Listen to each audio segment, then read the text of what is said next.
Agora são 7h30. Conosco ao vivo aqui nos estúdios da Rádio Sucesso está o secretário de Educação de Jaraguá, Leirson Cordeiro. Secretário, bom dia, bem-vindo aqui ao Jornal da Sucesso. Bom dia, Harildo, bom dia a todos os ouvintes. Prazer todo nosso estar aqui com todos os ouvintes da Rádio Sucesso. Leirson, vamos direto ao ponto. Muitas reclamações de pais querendo saber quando é que os uniformes vão ser entregues. Eu te entrevistei em janeiro, bem no comecinho do ano. Você me disse, Harildo, até o final de março eu entrego os uniformes. O que aconteceu que nós já estamos no dia 7 de abril e ainda não foi entregue? Infelizmente, Harildo, houve um imprevisto, nós não conseguimos entregar dentro do prazo. Os pais que participaram das reuniões que nós marcamos nas escolas, nós já passamos isso para eles. Quem esteve nas reuniões, nós pedimos um prazo maior, até porque, Harildo, a gente sabe da necessidade do uniforme escolar, mas o uniforme não é um empecilho hoje para a aprendizagem da criança. Então, o uniforme não pode ser, né? E mesmo que o pai, às vezes, ou a mãe reclame por causa de ter que lavar, mas o uniforme ele também tem que ser lavado, né? Não tem como ele não ser lavado. Então, assim, houve imprevistos com o nosso fornecedor, né? Nós tivemos 3 fornecedores nesse período. Então, quando começou o trabalho, outro desistiu, veio outro, desistiu, né? O pessoal do departamento de compras da prefeitura está a todo vapor, né? Agora a gente acredita que a empresa que foi licitada agora, ela vai conseguir entregar o uniforme, porque só de bermuda são 4.200.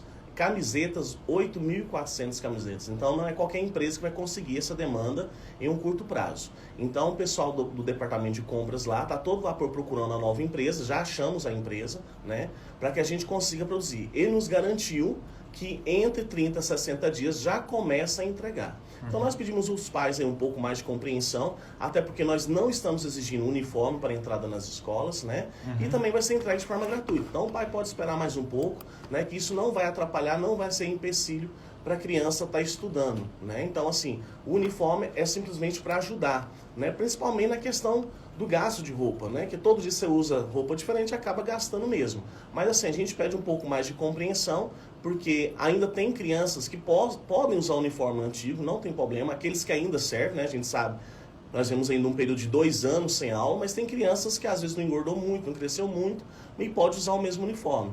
Então, assim, a gente pede um pouco mais de compreensão aos pais, porque a gente não está exigindo, não será cobrado, né? Então, assim, o pai tem um pouquinho mais de compreensão nessa entrega do uniforme. A gente sabe que a gente estipulou um prazo aqui, infelizmente a gente não conseguiu cumprir no prazo determinado, e a gente pede essa compreensão. Porque quando a gente demanda de outras pessoas, né, que se fosse a gente produzisse, né, a secretaria produzisse, mas não, a gente precisa de outras pessoas para produzir. E a gente sabe que nem toda empresa tem o mesmo compromisso que a gente quer ter com a educação.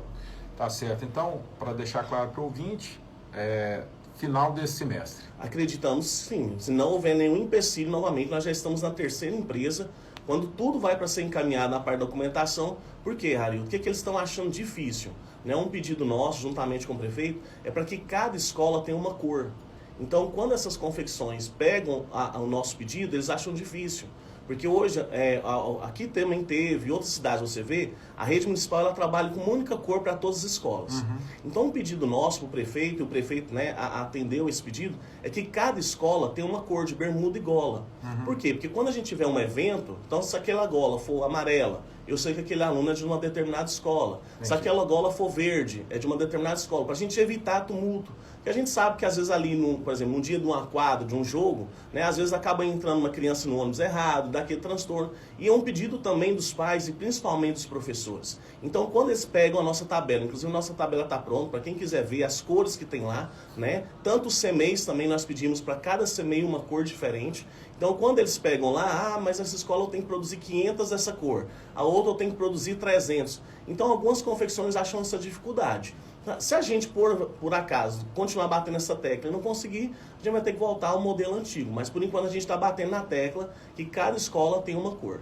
Tá certo. Leis, ontem eu te encaminhei uma mensagem que eu recebi aqui para você ter a oportunidade de responder. A mensagem diz o seguinte: bom dia, queria um esclarecimento da Secretaria de Educação do município de Jaraguá sobre o processo seletivo. A banca diz que não estaria recebendo declarações mas segundo informações eles contrataram pessoas que não tinham terminado uma pós-graduação, no caso, né?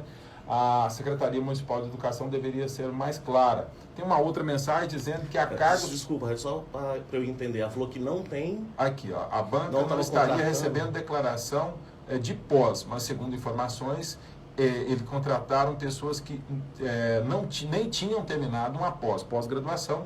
A Secretaria Municipal de Educação deveria ser mais clara. Né? Tem uma outra mensagem também dizendo que há contratações políticas no lugar do processo seletivo. Queria que você explicasse isso. Harilton, isso aí que as pessoas estão falando é algo muito sério, né? Porque assim, o nosso processo seletivo foi muito claro, né? Algumas pessoas, Harilton, não entenderam a classificação. Nosso processo seletivo ele era formado por 2 etapas. A primeira etapa era análise de currículo, tá? E tempo de serviço. Então a pessoa tinha pontuação, e isso estava bem claro dentro do edital. Então ali a pessoa tinha uma pontuação pelo currículo dela, dos cursos ou pós que ela já fez, né? Inclusive cursos de extensão também foram contados. Outra pontuação, tempo de serviço. Então quem tinha 5 anos de serviço, né, conseguiu provar isso lá pra gente, ele tem uma pontuação máxima. E depois tinha uma entrevista com 2 professores.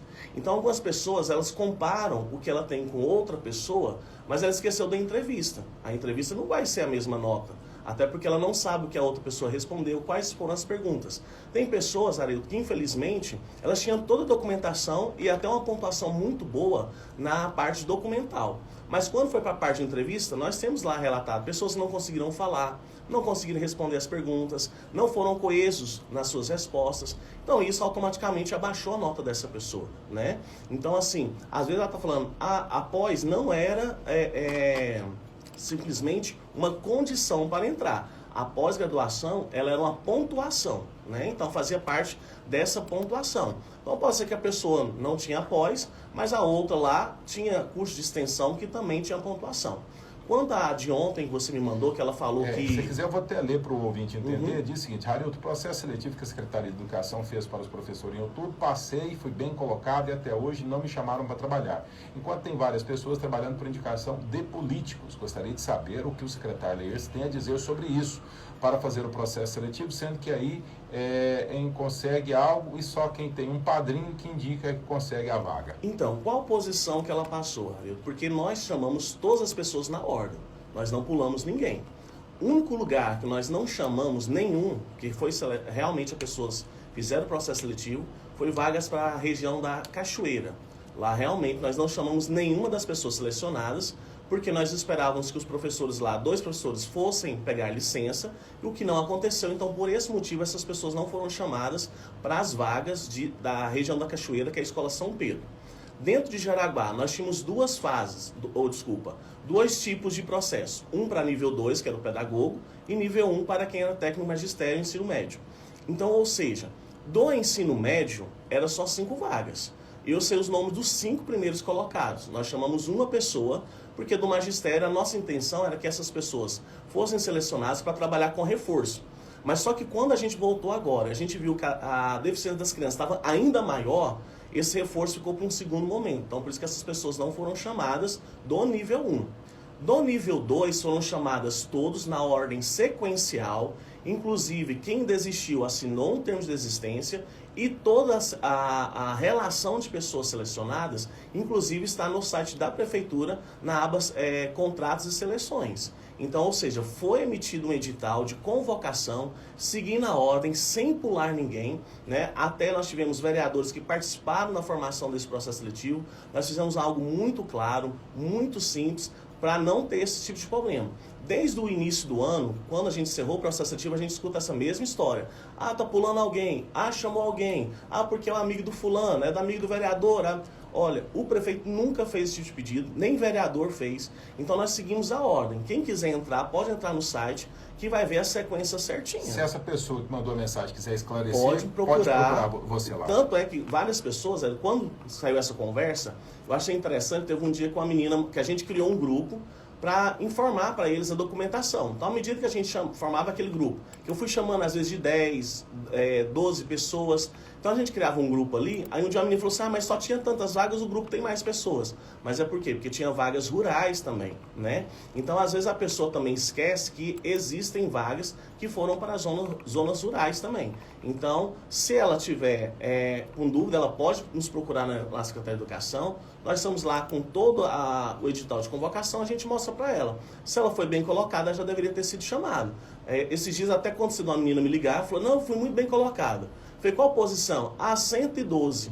Eu falei, mas é só 50 vagas, então 112 não tem a menor chance de ser chamado, né? Então, assim, o edital tinha vagas, foi muito claro. E também, se às vezes ela ficou em algum lugar, né, igual essa situação da zona rural, a gente tinha ou não direito de chamar. Então, no momento, a gente achou não interessante chamar, porque a gente não tem sala disponível para chamar esses profissionais que fizeram para essa região, porque os professores que nos falaram que ia pedir licença não pediram. Vamos para mais perguntas aqui. Bom dia, Arilton. Gostaria de perguntar para o senhor Leirson o que está acontecendo com o ônibus da Escola Afonsina de Freitas. Já está com 4 dias arrumando e nada de ficar pronto. É a Raquel Rodrigues. Não, o ônibus realmente está em manutenção, mas nós colocamos outro ônibus na linha. Não está sem ônibus na linha do Afonsina, não. Tá? Pode ser que ela não esteja reconhecendo um novo veículo. Nós alugamos um veículo emergencial para estar fazendo a rota da Afonsina até que o outro veículo esteja arrumado. Então, não está sendo desatendido os alunos. Há sim um veículo alugado, nós alugamos emergencial um outro veículo para que atendesse tanto a Afonsina quanto a região também da Mirilândia, que o ônibus também está estragado. Bom, transporte escolar, como é que está essa questão de pagamento? Volta e meia a gente recebe uma ou outra reclamação, não é uma coisa generalizada, mas eu queria que você falasse como é que está essa relação de vocês com o transporte escolar. Outro dia eu conversei com um transportador, ele dizia sobre a questão da tabela, a alta da gasolina, teve uma alta de 18% no mês passado, e a tabela não tinha sido atualizada e estava ficando muito defasado para eles trabalharem. Como é que está essa questão? Essa tabela é solicitada por eles, Arilton. Para começar, a gente não pode, como gestor do transporte, aumentar. Então, eles fazem o protocolo. Alguns, no mês passado, solicitaram esse realinhamento de preço. Então, Ela é coletiva ou individual? Individual. Tá? Então, ou seja, aqueles que pediram realinhamento de preço, eles pediram no final do ano passado, ainda não havia um valor, porcentagem de aumento suficiente para que pudesse fazer o realinhamento. Esse ano, com tantos aumentos seguidos, houve sim a possibilidade de fazer o realinhamento. Então, aqueles que solicitaram o realinhamento já ganharam o realinhamento, lembrando que não é o valor que eles querem, né? Nós também temos uma tabela onde até qual é o índice, o limite para poder dar esse aumento, né? Então, é também feito pelo departamento de compras, qual que é o índice que cada um recebe a partir do apresentação dos gastos deles também, né? Hoje o pagamento praticamente está em dia, então, março, né? A gente finalizou março agora poucos dias atrás, estamos em abril, nós temos até 30 dias no contrato deles para pagar. Graças a Deus, Arilton, nós não vemos aquela situação de antigamente, de 2, 3 meses atrasado. Hoje o máximo que a gente fica é 30, 40 dias no máximo, isso já pagando uma porcentagem, eles não ficam sem receber nada. Então, de fevereiro, se não estiver enganado, acho que já receberam 80%. Então, agora recebendo um novo recurso do Estado, lembrando que o recurso, Arilton, o Estado não complementa toda a porcentagem. A gente praticamente trabalha para o Estado nesse transporte escolar. Então, onde o prefeito foi até Goiânia, conversou com a secretária, para que ela pudesse aumentar esse valor do repasse. Por quê? Porque nossos alunos municipais, eles praticamente estudam só na zona rural. Porque hoje nós temos 8 escolas na zona rural. Então, a gente não precisa trazer crianças para Jaraguá, exceto a região do Bom Jesus. Então, ou seja, nós transportamos mais alunos do estado que os nossos. Apesar que os nossos também são transportados, né? Lá no próximo, mais próximo à casa. Então, a secretária viu a situação de Jaraguá, fez um aumento, não o aumento que a gente desejaria, né? Que a gente desejava, desculpa, mas a gente conseguiu aí já praticamente quitar muita coisa do transporte escolar. Então, hoje não tem aquele atraso. E essa questão do realinhamento, ele tem que protocolar na prefeitura para pedir um novo preço aí da quilometragem. Isso. Piso Nacional dos Professores, o presidente Jair Bolsonaro autorizou um aumento de 33%. Alguns municípios estão dando, outros alegam que não têm condições. Qual é a realidade de Jaraguá? Como é que está essa questão com os professores? Arilton, essa questão do aumento dos professores, é muito bom a gente esclarecer como ela funciona, né? Assim, de toda a história, desde que surgiu o piso, nunca houve um aumento dessa porcentagem. É justo? Nós estamos negando a pagar? Não. Jaraguá irá pagar na medida que as nossas pernas conseguirem. Né? Na nossa reunião com o Sintego, nós fizemos a reunião com o Sintego, com alguns representantes professores, esclarecemos eles o seguinte: esse aumento, e isso todo professor, acredito eu que saiba, esse aumento, professor, ele é baseado no valor aluno que chega ao município. Então, quando lá em novembro foi feita a portaria falando que o valor aluno aumentaria 33%, automaticamente o professor também vai ganhar essa porcentagem. Só que até hoje, nós não recebemos município, nós não recebemos esse valor. Por que alguns outros municípios conseguem até pagar? Porque além do Fundeb, que é onde a gente paga a folha, eles têm recursos próprios. Então a prefeitura, às vezes ele tem um caixa, né? Às vezes recebe um ICMS maior, um PVA maior, ele consegue se dispor desse dinheiro.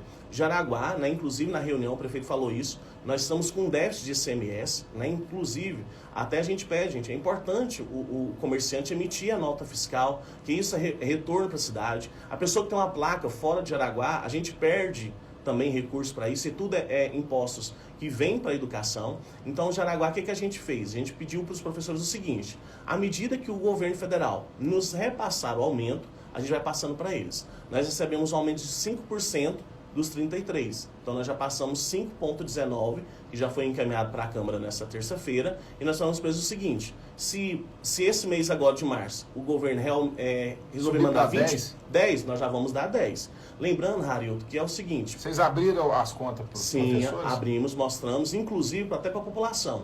Tem um site que chama BB Distribuição, que é o site do Banco do Brasil. Você colocar isso no buscador online, você vai ver o primeiro link. Lá você digita Jaraguá, o período que você quer, lá sai todos os valores. Em referência a dezembro, o Fundeb de Jaraguá ele caiu. Né? Nós tínhamos 2 milhões e 400 em dezembro. Até agora, nós recebemos mais de 2 milhões e 100. Então, ou seja, o governo, infelizmente, deu o aumento lá de uma forma, sim, sem nos mandar o recurso.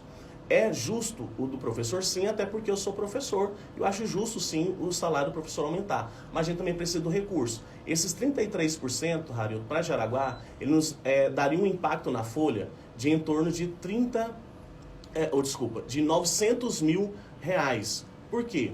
Quando você fala do aumento de professor, você tem que olhar individualmente. Então, ou seja, você tem um aumento aí para professor, tem professor, hoje nós só temos 11 professores na rede, ou seja, a boa parte dos nossos professores recebem aí seus 4 mil, 3.500, então esse 33 é em cima disso também. Então, ou seja, não é só R$1.000 que aumenta. Então, aquele que ganha 3.500, 33% vai dar mais de 1.000. E justo, porque se ele ganhar acima hoje do piso, é porque ele tem tempo de carreira, ele fez a sua pós-graduação, fez seu mestrado. Então, é mais do que justo também ele ganhar. Então, a gente vai dar o aumento para todos. Independente se hoje ele está acima do piso ou não, o aumento é igual para todos. Então, por isso que a gente está tendo cautela nesse aumento. Tem mais algumas perguntas que chegaram aqui. Aliás, foram várias perguntas, mas o nosso tempo aqui já está bastante corrido. Vou ver se eu consigo fazer mais uma. Liguei agora na rádio, não sei se o Leite já falou, queria saber sobre os uniformes, já falou. Inclusive, essa entrevista vai ficar gravada também no site do Folha de Jaraguá. Acho que os pais não precisam estar desesperados no uniforme, Harildo, porque a gente não está exigindo na entrada, né? Então, eles podem ter um pouquinho mais de paciência, até para não ter que comprar. A nossa ouvinte, ela mandou aqui, ó, que o nome dela está na lista das 10 primeiras, né? Então, pergunto para o Leires como é que funciona a chamada. Se é das 10 primeiras de ela qual? mandou, inclusive, aqui, ó. Tá. Se for do magistério, aqui, é só 5%. Cargo preterido, magistério nível 1. Se ela é a 10ª colocada, ela é a Ana Paula Franco Tavares. Se ela for olhar lá no edital, era só 5 vagas, não eram 10 vagas. Eram 5 vagas e 5 reservas. Então ela ainda está no cadastro de reserva, ela não está no cadastro de classificada. Tá. Sou mãe de aluno da escola Nedite, o aluno do 4º ano, na sala dele é muito quente, tem apenas um ventilador, como que está funcionando essa questão? Nós já pedimos os ventiladores para a escola Nedite também. Já pediu? Já pedimos. Leires, rapidinho então, você vê que praticamente você está só respondendo questionamento. Você tem que me chamar mais vezes. Gente, o Harildo não me chama. Só questionamento de alunos, de pais e tal, está muito na defensiva. O que tem aí, prefeitos que vai anunciar um pacote de obras nas próximas semanas? Tem alguma coisa para educação? Rapidinho. Sim, na educação nós temos, se Deus quiser, a entrega da escola da Vila Isaura. Nós saímos daquele prédio ali do centro, apartamento, né, que pagávamos um aluguel de 10 mil, a entrega já, se Deus quiser, daquele prédio, e nós temos aí mais reforma e ampliação de 7 escolas municipais, né? Então, assim, é um pacote muito grande, algo que a gente não tinha visto, assim, de uma forma tão grande para a educação de Jaraguá. E também, Harilton, a gente até convida você, né, os ouvintes, que quiserem conhecer estruturas hoje do CEMEIS. Nós compramos todos os colchões novos do CEMEIS, nós investimos bastante no infantil, para a gente de pouco em pouco chegando em todos os níveis da nossa educação. Então hoje no CEMEIS nós temos tudo novo para as crianças, camas, a criança não dorme no chão mais, um colchão no chão, tem uma caminha hoje que é muito interessante, ela parece um jump, então a criança fica confortável, sem encostar no chão. Então, assim, as pessoas podem conhecer o nosso trabalho de educação. Algumas pessoas, às vezes, Haroldo, me procuram educação e não me acham, porque são 23 unidades. Então, eu não fico só dentro dessa secretaria, eu sempre estou andando nas escolas. Então, se a pessoa quiser conversar, ela pode ir lá, eu falo para eles que eu venho em tal horário, a gente não sai para atender essa pessoa, o pai, a mãe, o professor, para que a gente possa ter um bom diálogo com todos. Leias, o meu tempo está muito corrido aqui, mas tem mais 2 perguntinhas aqui. Tem um perguntando se pode comprar uniforme, um outro perguntando se as confecções de Jaraguá estão participando da fabricação desses uniformes. Não participaram. Por quê? Não, eu não sei te responder, é departamento de compras. Tá. Pode comprar uniforme? Até hoje não tem nenhum lugar que vende, né? Tá. Então tá. E outra aqui, Haroldo, muitas mães reclamam da falta de professores na escola. Por que está contratando professores recém-formados? É uma pergunta de um ouvinte. Por que está recém-formados? Não, todos tiveram experiência, que foram classificados. Então deve ser uma informação aqui que talvez não às vezes pode ser que tenha alguém recém-formado mesmo. Mas eu tenho certeza que é de boa qualidade o ensino desse professor. Leils, muitíssimo obrigado pela gentileza de falar aqui com a nossa audiência. Vocês sempre. Vamos então, já encerrando aqui o Jornal do Sucesso. Eu tenho mais um bloco, dá para fazer? Então vamos tentar fazer aqui esse bloco do Jornal do Sucesso. Eu volto para encerrar em instantes.